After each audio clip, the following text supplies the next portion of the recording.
The wind hits first, a rough hand lifting Tunisia's skin into a moving veil. It erases the ridge where a tiger's engine grinds just out of sight and for a breath turns the world to grit and shimmer. In that breath, 5 men drag a 6-pounder into a shallow fold, wheels kissing sand, shield slipping behind scrub. The gun settles low, a green smudge in thorn and shade. The gust dies. The Maybach's churn does not. A tiger is coming, light is fading, mortars are feeling their way in. The wireless coughs without answers, and the only seam that matters is a narrow cut ahead that will expose the turret ring for seconds, not minutes, if the tank presses through it. Corporal Alec Thompson keeps his eyes on that seam while his hands finish what they've started. Quiet is control. Control is thinner than their breech. He points at the cut no road ever chose, the place water once did. If the tiger flanks left to rake British infantry, it must nose into that runnel and slew its turret. Between 600 and 800 yards, the ring is flesh on a machine, otherwise bone. If the tiger behaves like tigers, pressing, overmatching, trying to enfilade, their window will open and slam shut in the time it takes to swallow. Behind them, the set under a tarp hisses like breath through a split lip. Kidd's platoon lies loose across hollows, 3 sections stitched into rock and shrub. Runners are the real net. The ether dies in wadis. Kidd, 30 yards right, crushed under a limestone lip, raises binoculars in millimeters. Mirage makes the scrub float. The horizon lifts and slumps. He traces the map with a finger because glass lies. A runner strips his webbing and flattens. 650, Kidd mouths. The boy slides on elbows, dust rising in small betraying puffs as an MG feels for shapes. Thompson kneels on the left trail and drums a code only his crew knows. Sweat smells like cordite and boilings and fear held in the throat. The fold hides them and steels traverse. If the tiger slews right, the trail will slam into hardpack before the sight meets the ring. He weighs moving for a better arc against the sound that movement makes. He shifts the piece by a hand's width. A hand's width now is hours later. The 6-pounder looks like a toy until it bites. 9 degrees right, he breathes. Then wait. Unteroffizier Karl Meyer breathes into the rubber eyepiece, trying to warm certainty into glass. Through Zeiss, the world is narrow and exact where crosshairs sit, a dance of mirage at the edge. He knows little British guns can sting. He trusts thick steel and training more.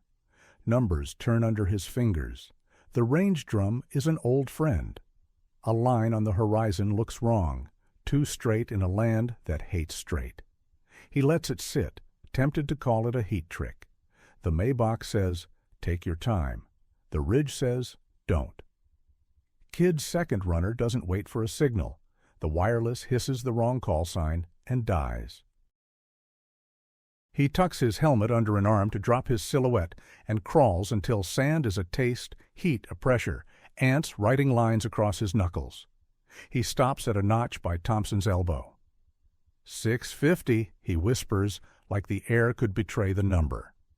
Thompson nods once. At that range, a capped AP round won't argue with the glacis or the mantlet, but at the ring, if the angle is clean, it can chew enough to lock teeth. Thompson taps his loader's boot. APC. The loader holds up 2 fingers without looking. 2 shots to do what rumor says can't be done. German infantry make a thorn hedge along the ridge. A Bren rattles on the British side and is answered by a patient rifle. Mortars thump in no rhythm but curiosity, patting hollows, learning the ground. Thompson knows the screen is as dangerous as the big gun. A rifleman can betray you before an .88 ever speaks. He moves a finger's breadth. If a mortar lands in the fold, the gun becomes a box lid and they become nails. Stay small. Stay still until you can't. A fly worries Thompson's lip. He doesn't swat. He counts in geometry, distances, arcs, inches that will turn into names on a list. The fold buys invisibility and steel's elevation. If the tiger tracks off the cut, they'll burn seconds fighting their own trail against dirt. He tells himself tigers do not hover in doubt, they drive through it. He keeps them planted, trading mobility for silence, because moving now would throw dust where eyes are hungry. The commander dips his dust-gray goggles and barks. Left 30. Check drainage.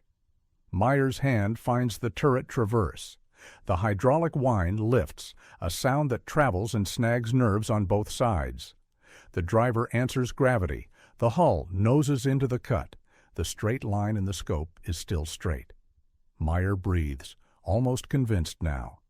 He plans to put a round into dirt and make the earth speak before it can. He eats a half-breath too many, and that will cost him control of the next 3 minutes. Kid holds a hand flat in the sun, bones a silhouette on rock. Mirage can hide them if it also makes targets uncertain, he tells himself, but dusk is stealing detail, and friendly silhouettes will soon be lies. A British tank waits to the rear, buttoned and hungry. If they knock a tiger loose, he can't afford a friendly 75 reading the outline wrong. His thoughts run ahead. He pulls them back to the cut. The loader's wrists are raw where sleeves have rubbed rope into skin. He sets the APC round like a ritual, strips tape with a thumbnail, and feeds brass into the breech. The block glides and locks with a private clap. The gun layer kisses the spirit bubble back to center, sight hovering at where ring will show when turret turns across it. Breath becomes a tool. Thompson's thumb rests on traverse like he could hold the land still. Static smears voices. Bass asks for confirmation. Kid answers with grit and calm he does not feel. Return is vowel soup. He lets the handset drop and points a route for the runner. The boulder, then the damper sand where bullets skip less. The boy nods and goes, dust pumping from his knees. Every run risks someone's mother hearing about a medal she never wanted. The heat haze slackens as the sun drops a degree. Edges return. The straight thing remains straight. Meyer eases the crosshair onto stone above the disciplined line. If it's a gun, it isn't big. If it isn't big, it isn't a danger from the front. He starts the plan to sweep dirt off the mystery even as another gunner, face unknown to him forever, finishes a patient thought. A cough from a truck carries too far. Dust hangs like smoke that forgot how to burn.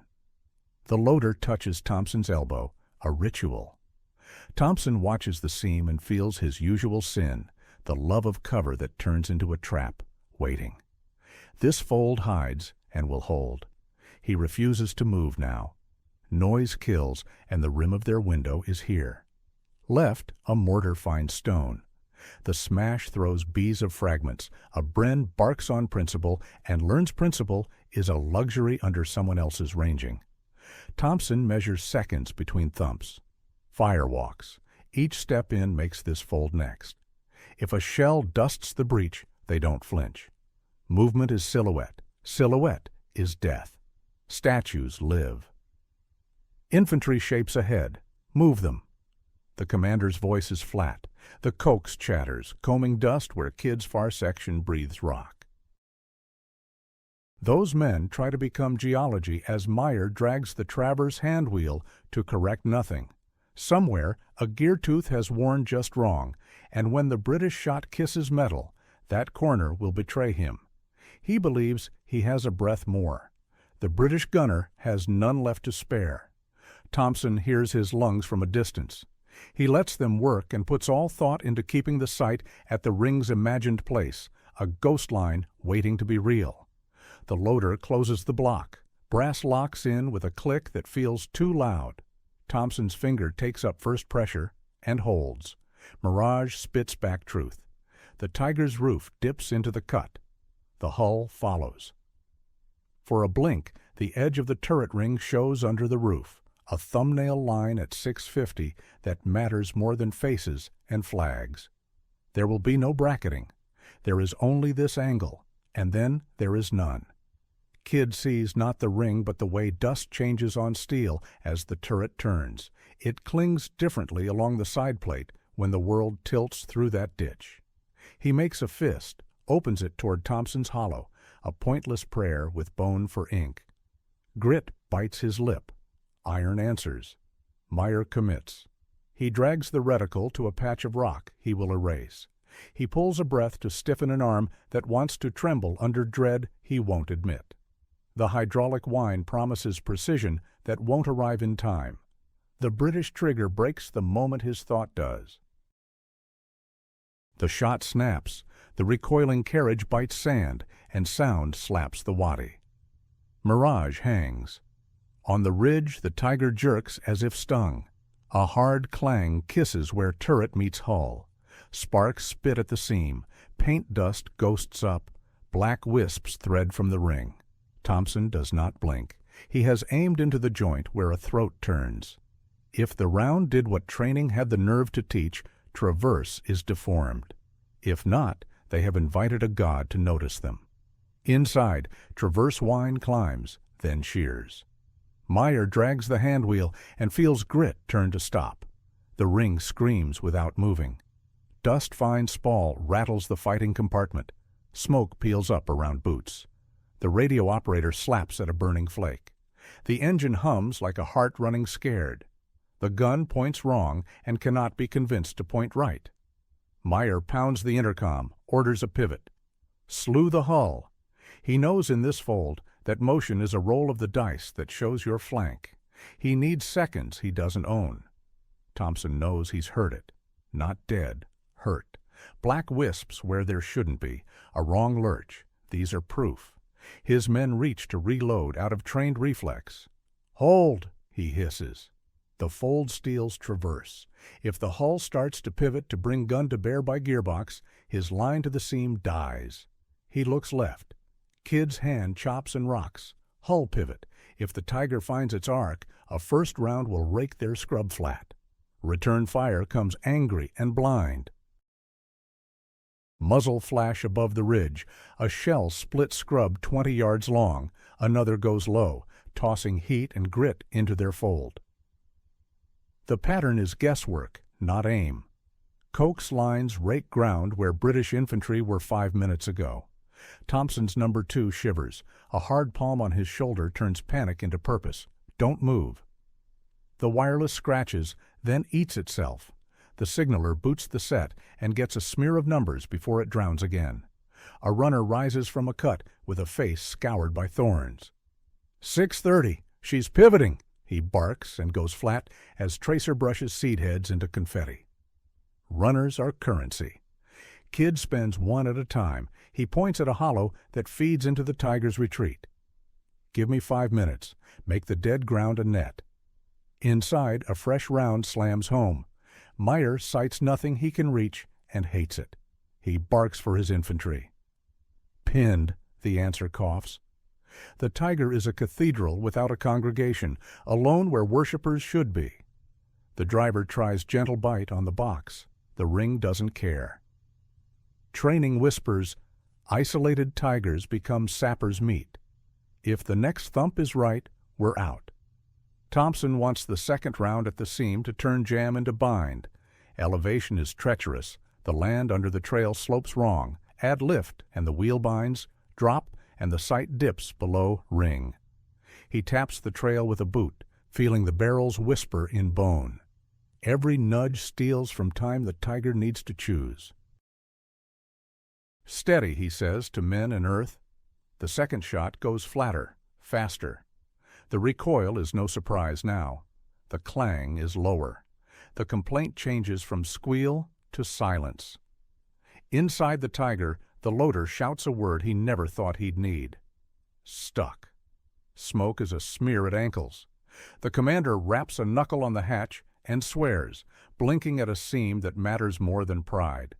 Through cupola slits he sees mirage and brush and one prone shape that might be grass. He hesitates long enough to recognize the shape looks like patience. That's the cue to leave. Mortars speak again from beyond the ridge, not barrage, but hands feeling for faces in dusk.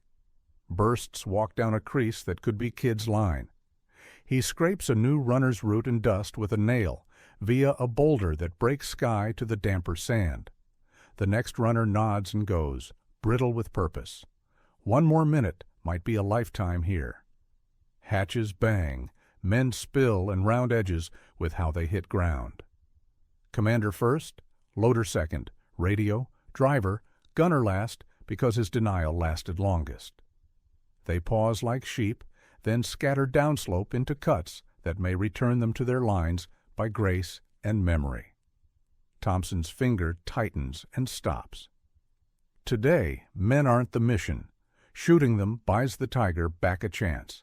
He lets ghosts go. Smoke threads from the jammed ring. The engine hum remains. Kid is close enough to smell and still a shadow among rocks. "Do we take it?" he asks in a voice low and practical. Thompson thinks of rumors, charges under seats, pins pulled, time pencils burning, of guns that love trophies, and of dusk that disguises friend and foe. Moving makes shape. Waiting invites a lottery burst. He turns the sums over without words. The net cracks with a voice farther back, white hands on clean maps. "Tiger disabled forward. Hold. Technical team en route. Do not risk demolition." Clear. Far. Kid thumbs transmit. "Mortars walking. Net unreliable. Light going." No time to argue. He trusts ears in the rear to hear urgency. He doesn't say infantry screens will be read as counterattack at dusk. The next thump answers that. A runner slides into the fold, cheeks salt-marked. MG's right are shifting. They've got eyes. He's unsure of his own words. The tiger is a geometry that convinces brains of sight where there is none. Thompson nods. He forces his gaze low, where decisions are made. They will take it as thinkers, not as boys. Binoculars edged into shade, Thompson reads the tiger like a sick bull. Ash-gray dust fused along the ring, a nick like a bad tooth, paint char at the seam. Clean jam. It will hold unless someone decides to set their own house on fire. He scans for wires along the rear deck, for taut where taut should not be, for fuses hiding as pebbles. Nothing obvious is not safety. He draws a chalk line in the air, seam to his chest. Then waits. 2 sections up, Kid whispers. Left and right. Low. No one stands unless I say. Runners switch to the acacia cut. If it pops, we dive. A white flag appears because one manual said it was correct. Cutting pliers appear because Kid is practical. He watches the sky for a flare. Dusk erases nouns and leaves only verbs: move, shoot, die. Down the far slope, Meyer and his crew become dust. Throats taste cordite, shame tastes older. The radio man taps a throat mic out of habit after stepping away from a machine that taught him to be heard. They will make intelligence no paper sees. The feeling of a turret that will not come, the sound of a hydraulic that dies, the smell of paint turned to sweet ash. They do not look back. The tiger sits alive and blind. Conditions that hurt it: no infantry veil, close enemy, dead ground, hold, traps, charges, artillery greed, dark, are being set by time. Thompson taps the breech. 1 round, in ready? 1. He doesn't want to shoot. One more crack is a beacon. He holds the impulse and keeps that choice in his lungs so his head can keep working. Mortars stride closer. One lands near enough to turn the world to grains for a beat. When the white falls away, everyone has shifted the thickness of a coin. Dust paints the tiger new. Kid flings his hand. Go. Forward shapes slip. Stop. Slip again. The white flag wavers. A German who could shoot looks away. His ammo is for certainty. The tiger's sides become walls that strain the eye with their scale. A man becomes a button on its coat, and there is no drama, only choices. They work. Bayonets as levers under a hatch lip. 1, then 2, then a whole man's life under steel. A sliver opens. Hot breath of machine comes out. At the rear hull, fingers run along seams, searching for wires, feeling only heat and grit. "Batteries!" "Under the floor," someone answers, because rumor became practice became pattern. A head goes to the engine deck. The Maybach's hum is ragged, flooded in panic or tired of idling. No sparks. Starve it. They steal a house while the old homeowners listen from a ridge. Kid crouches at the rear corner, his head below his heart. Bolts become landmarks. He stares into the ring gap. A tooth deformed in miniature stares back. Turret ring oblique jam, spall fallen like iron snow. Hydraulics quit when metal drags. Mantle at edges won't be the answer at this distance. Glacis is a fool's bet. The ring is the seam. "If you see wires, you do not touch wires." He says it twice. Saying is armor. The engine coughs and dies of its own accord. The silence is violent. Ears find mortars again. A far metal moan suggests tracked vehicles adjusting in the distance. Carrier or half-track? Sound on heat lies. It whispers the window is closing. Kid puts a palm on the deck. Heat stings. Honesty says nothing. He catches Thompson's eye. Thompson's jaw is a nod. "Take it." Soft hands. They crack the driver's hatch like diffusing their own funeral. A hand goes in, comes out whole, holding nothing. Wire cutters go in, feeling in dark, finding battery leads by braille. Rumor about self-destruct is old enough to be dangerous. This crew left fast. No poetry. A hissed, clear. German voices somewhere behind the ridge shift fire toward the wreck. British curses answer from Kid's left. Shrapnel kisses the hull and slides off. Thompson keeps the 6-pounder watching the seam. He hisses when a man on the Tiger stands too tall. His love of low hides has his traverse pinned. He signals for a tiny haul left. Options matter, even under cover. The number 3 looks at him like he's asked him to move a wall with a spoon. They shift anyway, careful not to grow silhouettes. The Tiger's gunner's sight stares at where the world ended. No one watches through it now. The glass remains crystalline, range ticks, sharp. British eyes have never looked through optics like this. That will be a lesson worth theft. Kid hovers over the eyepiece, then draws back. He isn't here to loot. Someone else will bring tape and greed. He moves because mortars are listening for men who linger. The mortars pause, as if their crew is listening to their own breath. Kid steals the beat. "Adams is on his way," he says to the net, a name heavier than certainty. A Scammell, chains, a cold engine coaxed to roll. Towing without a turret that turns means angles. German counterattack? Not Panzerfaust here, not yet. A bold half-track or a 50 millimeters? Maybe. They cannot argue with dusk. A flare arcs, lazy and bright. Scrub becomes stage. The Tiger's cross under dust is laid bare. Every man is a cutout. "Down," someone says out of habit. They were already down. The flare is a promise in bad grammar. If they can't take it back, they'll hammer it flat. Kid tastes the idea that a brigade might see the trophy at dawn in chalk and ruin. A shape bumps along the rear track, squat and square. Not Maybach snarl. The hangdog grunt of a Scammell in low gear with a lighter Bedford lilt behind it. The window shrinks to a breath. Kid looks at Thompson again. Mortars hop closer. Engines grow. The Tiger hums no more and still owns the field by mass. "Do we take it?" is a hand gesture and a whole plan. A heavier thud beyond the ridge says a mortar team is adjusting. Where the Tiger stopped, everything near it is becoming a target. The wireless crackles without meaning. Kid sends another runner who goes flat as an MG combs scrub. Between staying ready to fire a second shot and breaking cover to rush the Tiger, the decision slices the ground. Thompson counts variables. Jam traverse, live engine dying, crew gone, infantry and rock, mortars bracketing. The sum points one way. Close and hold before the ridge erases the lot. He chops his hand. 2 men keep the 6-pounder's muzzle glued to the seam.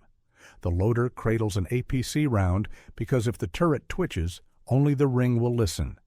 The rest slither toward the steel with rifles tight, and bayonets slid home for corners.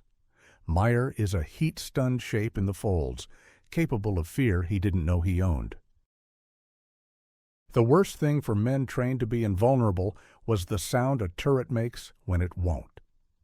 He does not plan to be a picture in somebody else's lecture. He runs without looking back. A shell lands long. A wave of hot sand hushes them. "Flare pistol ready," Kid says, because dusk will make friendly guns reflexive. They hold the flare. The wrong announcement will pull death. Close to the Tiger, the hull breathes heat into faces. Paint dust glints on plate. The first Briton at the glacis slaps it like a horse and drops to the driver's visor. It's clamped.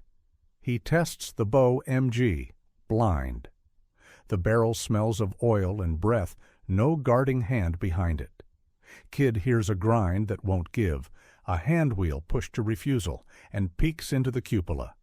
Zeiss, crisp etchings, the handwheel locked where a British round made old metal new. "Jammed," he murmurs. The word is both diagnosis and lever. They ease the commander's hatch with pry and rope, hinge squealing dry. The air inside smells of extinguishers, oil and paint that blistered. On the ring's teeth, a burr shines. "Charges?" Kid asks. The sapper who has seen Sicily shakes his head. No priming, no wires flattened under rims.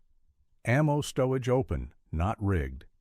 This was hurry, not trap. "Battery," Thompson says. A private ducks under the breech into shadow and finds leads by feel. Dead systems don't surprise you with a whir that becomes bullets. He pops the leads. The Tiger sags, heartbeat gone. Secrets are safer to touch. The radio wakes with full words as the angle of light gives the wadi back. Kid calls the grid in low and urgent. One live Tiger seized. Technical team now. He knows the ridge listens too. No need to shout which prize to steal back. Thompson leans to the German glass. His reflection sits inside precise etchings that make his own optics feel farm-built. He understands in a heartbeat why German shots feel unfair at range. He files it as anger and as instruction. A mortar thumps closer, stems snap at shoulder height. Kid lowers the handset. Knowing is not profit if you're being known. "Perimeter," he says, rifles out in spokes. 2 Brens laced to rake anyone bold enough to come back for steel by night. Chalk appears, officer's pocket, thin white line. Captain William Adams arrives at a jog that looks like an argument with gravity, hat off, sweat in his hairline. Without ceremony, he starts measuring out loud in a low stream. Turret front near 100 millimeters, mantelet massive with a lip, ring exposed at 2 o'clock, glacis thick and proud. Leave it unless you must. Each number is a rung on a new ladder. Inside, he leans past the breech and studies the traverse gear where a tooth looks kissed by a small hammer. He traces it with a penknife, nodding with ugly joy, a fault that turns myth to machine. He chalks and mutters, "Ring jam by deformation at entry point to hydraulics. New drill, touch seams." He reads the loader's racks like an index. Main stowage low, turret rounds handy, neat paint and precise numbers. Balance in the wrong hit means everything goes. That truth is ugly and useful. He speaks it so a runner's pencil can carry it to paper with the cost stripped out. Thompson wedges into the gunner's seat and sees what Meyer saw. Glass clean as ice, traverse handwheel refusing to be convinced.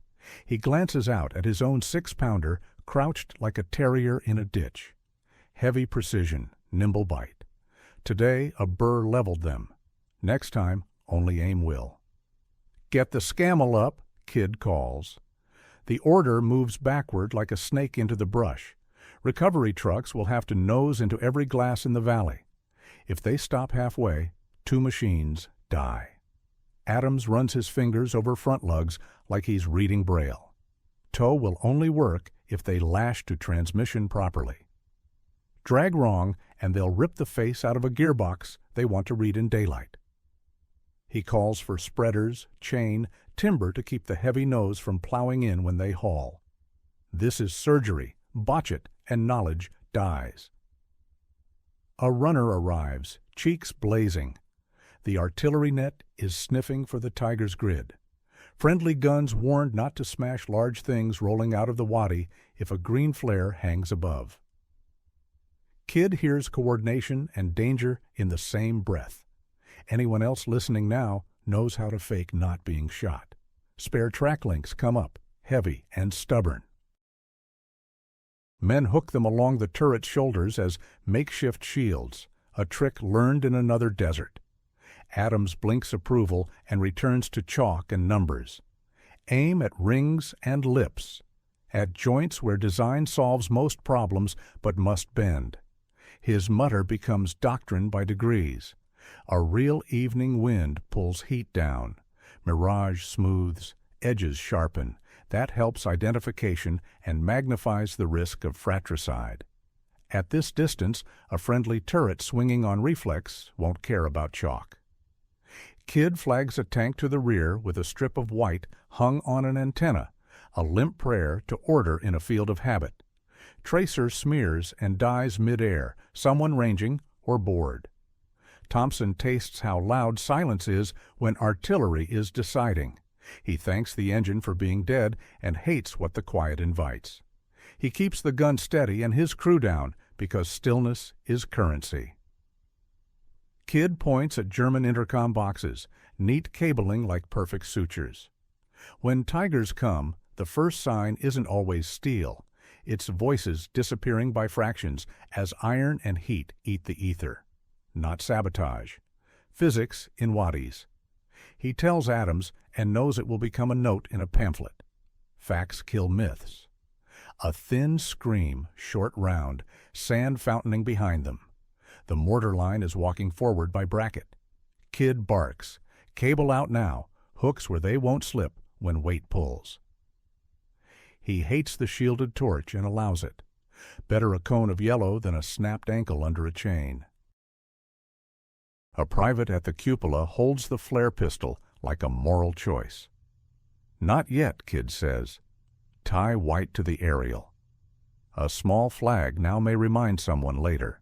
The private ties a strip and feels useful in the precise way that keeps men upright. Small arms crack from unseen. German patrols or nerves mistaking scrub for men. Two Brens answer in flat anger. Not now. A beat of quiet follows, pressed between caution and intent. They keep fingers light and eyes cold. Adams points out the mantelet's lip where a shot might wedge guns. He taps the ring seam where Thompson aimed. Thompson feels a private vindication. Stubbornness became lesson. Lesson becomes habit if they live to repeat it. The wireless coughs a new voice. Scammell Pioneer en route. 5 minutes if roads are roads. Kid repeats the grid and tells the driver not to stop halfway for anything less than death. Two giants on one chain in dusk is not a place for half measures. Someone finds the escape hatch and tests it. Two smart knocks. British tanks think about staying in. German machines think about getting out.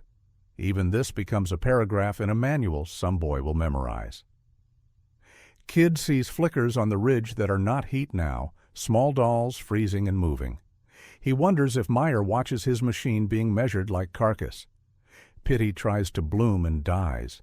It is not useful. Thompson touches the breech like a friend. He tells the last man what he hates to assign. Keep the barrel on the seam. If the turret twitches, cut the Tiger's engine again with steel. The man nods and licks lips that taste like metal, job terrible and clear. Adams closes his tape on a number that matters and says it plain. First time seeing a tiger breathe and not bite. By morning, anything left forward is flat. Recovery now is not greed, it's the survival of knowledge. The boundary around their time is hard. Move. Dusk deepens fast. A shielded torch glows under the hull. Its cone looks obscene until it outlines the perfect bolt. Kid curses and leaves it. Not seeing is slower death. A new note grows. Heavier than a staff car, lighter than a half-track. Threat or salvation is always a tone away here. Heads tilt to find bearing. The desert lies at this hour. Choose anyway.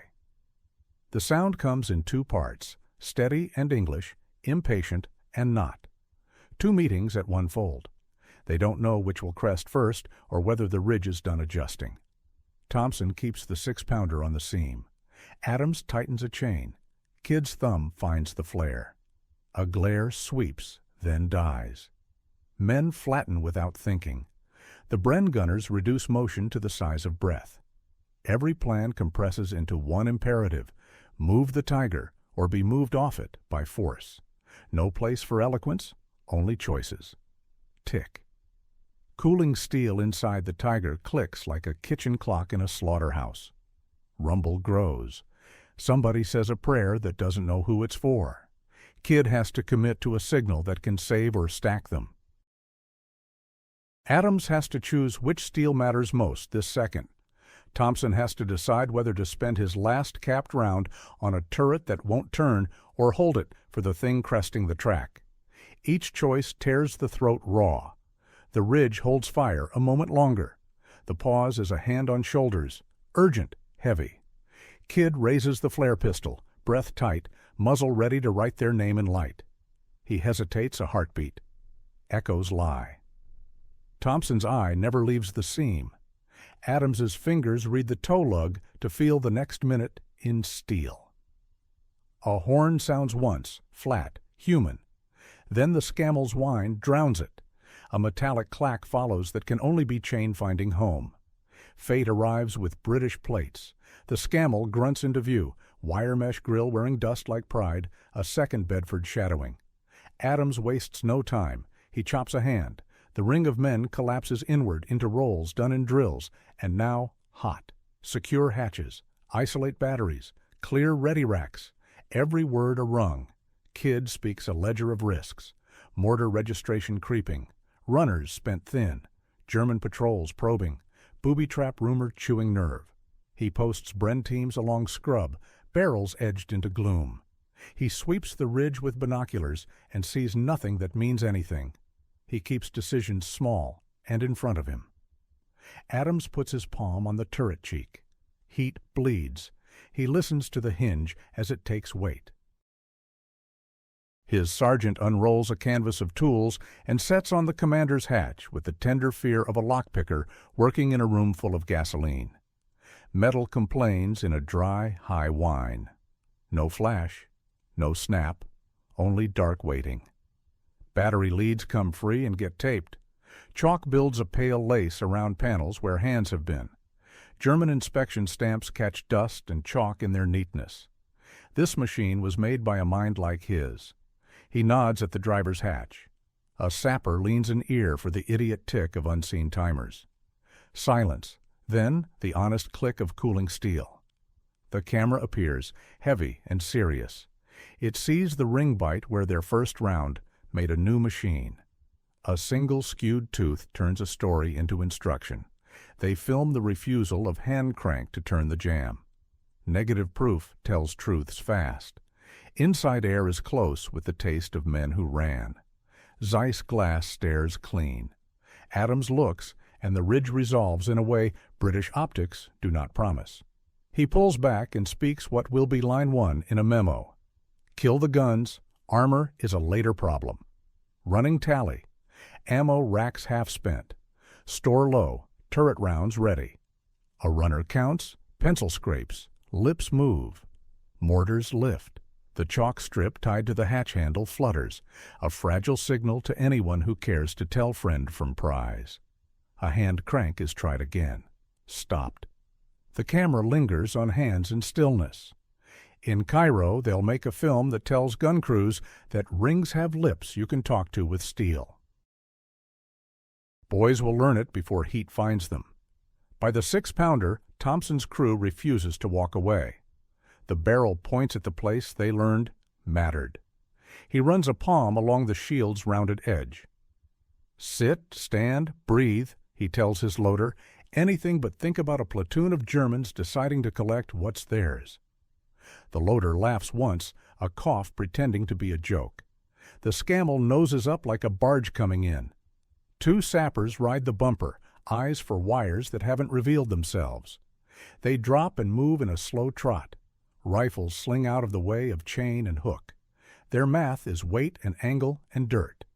Adams and the recovery sergeant talk in chopped phrases. Toe points, transmission lock, track tension, ground-bearing weight. He runs a hand over the lower glacis. Recovery lugs cast in like foreknowledge. Spreader bars, big chain, wedges, the sergeant calls, sending a man to saw a length of timber from a dead limb. Pencil annotates plate in a pocket pad that will become report, chapter, pamphlet. Numbers sharpen hearsay. Armor 100 at the front, near birdcage vertical. Not enough slope to save you. Sides doable. Mantlet thick with an edge. Edges are where good habits go wrong. Sight glass gives privilege at 800. Touch rings at joints. Words pull myth's teeth.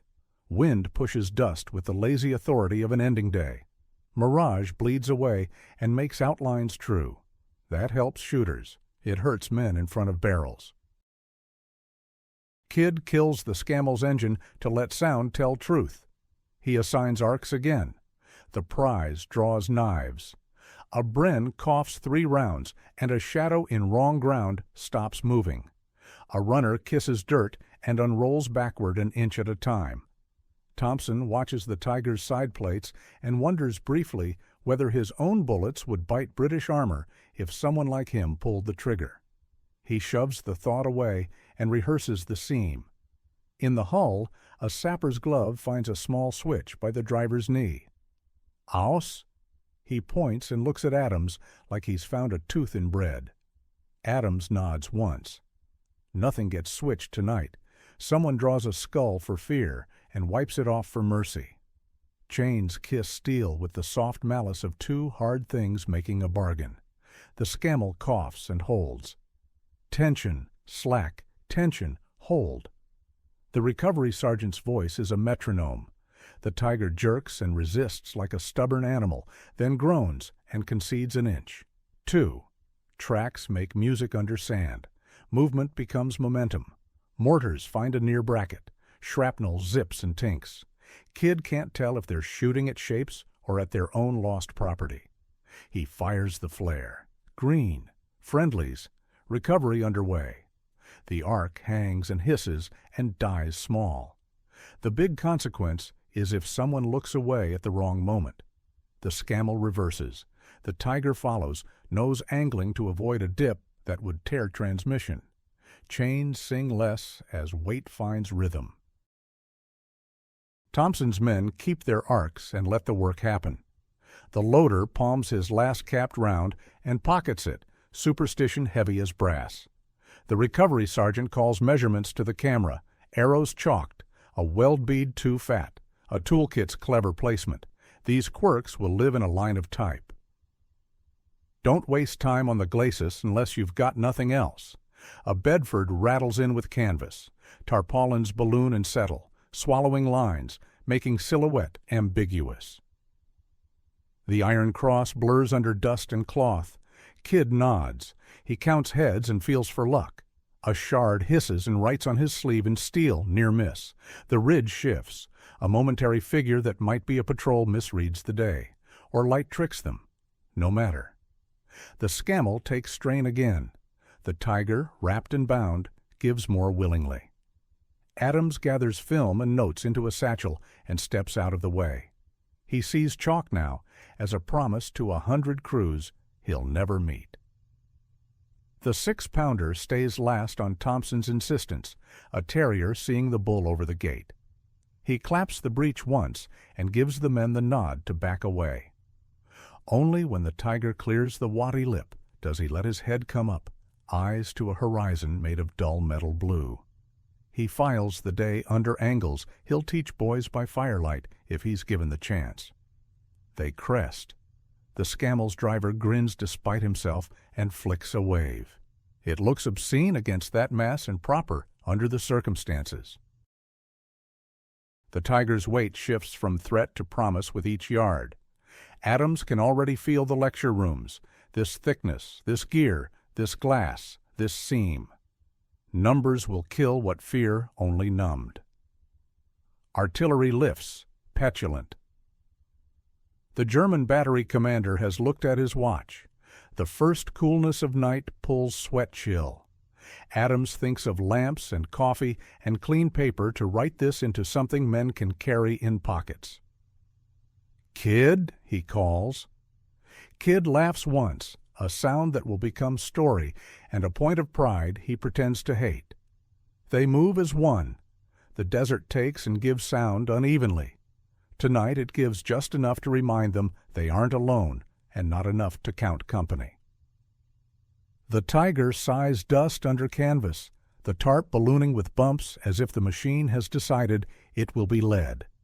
The chain hums a low ah, ah, ah. The Scammell answers with a tired hymn. Behind them, a red flare lazily climbs. German punctuation. It dies like a warning left unopened. Kid shortens the step with a hand. Two men walk abreast of the Scammell to keep chains off wheels when ground changes.